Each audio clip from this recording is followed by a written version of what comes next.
Modern car buyers have big expectations these days. Not too long ago, things like this and this were done manually. Anti-lock brakes and stability control were science fiction. Maps used to be made of paper. Now all this can be found in a very small, inexpensive package, the 2013 Chevy Spark. It's about 1.5 feet shorter than Honda Fit. I think the key target there is like the urban crowd. I mean, this car is great for the city environment, easy to park, easy to own. Spark starts at $13,000 with shipping. The car you're looking at, stickers for $15,800. You'll get a lot of questions if you drive a Spark. The most common answers will be no, it is not electric or hybrid. No, I did not get it in a cereal box. And no, Kermit the Frog did not personally choose the paint color. Though I can't be completely sure on that last one.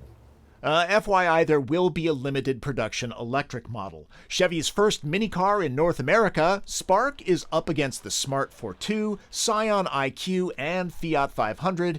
It appears to be a two-door. It's not. It's the only one with 4 doors. I've moved the back seat test up because he is the evil twin, but he shouldn't have to suffer in a cramped back seat. You know, it's not half bad back here. There is only seating for 2, though. I mean, check it out. I actually have knee and foot room sitting behind you. The cushion is a little short, but hey, it's way better than the competitors. There's only one pocket, no power port or storage in the door, but I've seen that in cars costing twice as much as Spark. There are places for drinks and snacks, though. I didn't know you were a Cubbies fan. Yep, so you're evil and delusional. Me and millions of others. And we know where you live. Not aimed at the Corvette crowd, Spark gets its spark from this 1.2-liter 4-cylinder that makes 84 horsepower, not hamster power. That would be a different car, wouldn't it?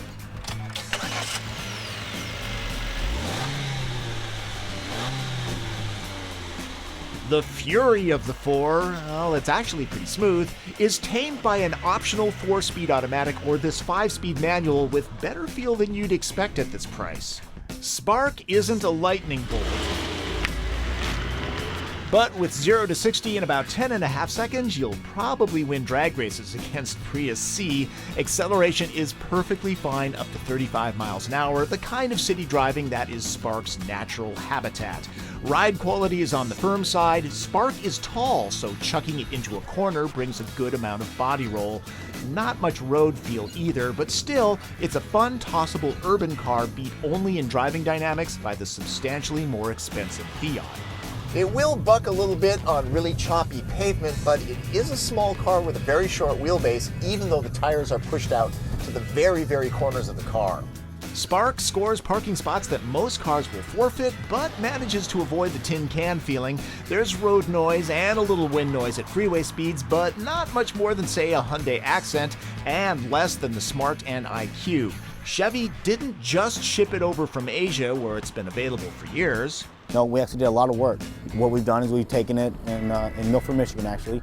We've done a lot of new engineering to help change it around for the North American market. The key areas were integration, as we call it, and that's stuff like noise and vibration, ride and handling. The suspension was redone. I actually did that. This car is the only car in its segment to have standard alloy wheels. That helps with road noise, it helps with steering, makes the car feel more nimble. The EPA rates the manual's fuel economy at 32 city, 38 highway. The city rating drops by 4 mpg with the automatic. Don't be afraid of the manual transmission. It's got a hill holder feature, so you won't roll backwards on steep grades.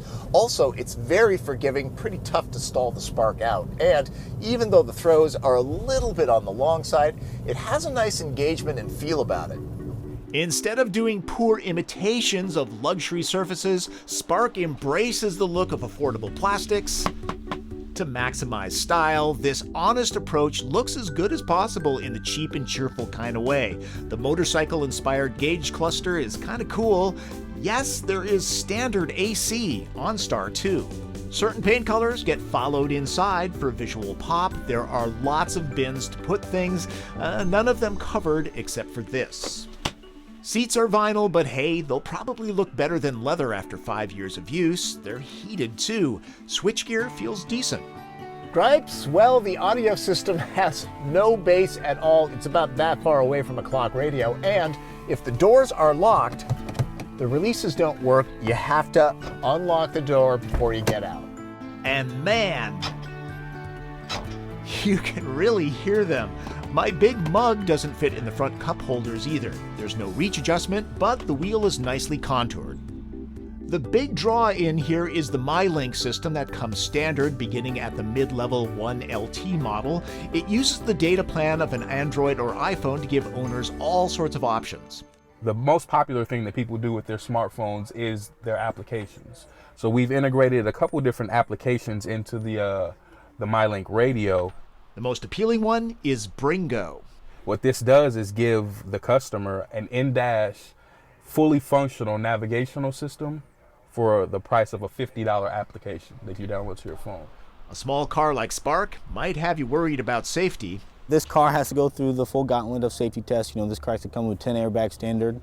We have OnStar, you have standard traction, stability control, we have hill start assist, electric brake force, distribution. I mean, you name it, all these features are in there.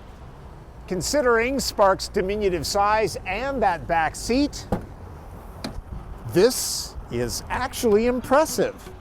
Cargo is kept out of sight, and you'll be able to see it at night. No spare tire, only a repair kit, that's kind of expected. Of course, the seats split and fold, though Chevy does make you work a little bit for a flat floor. The headrests have to be removed. Since Spark will often be bought for use by singles or couples, I thought it would be fun to see if I could get a dozen packs in. Any bets? Those who doubt lose. Really, I could get one more pack in here pretty easily.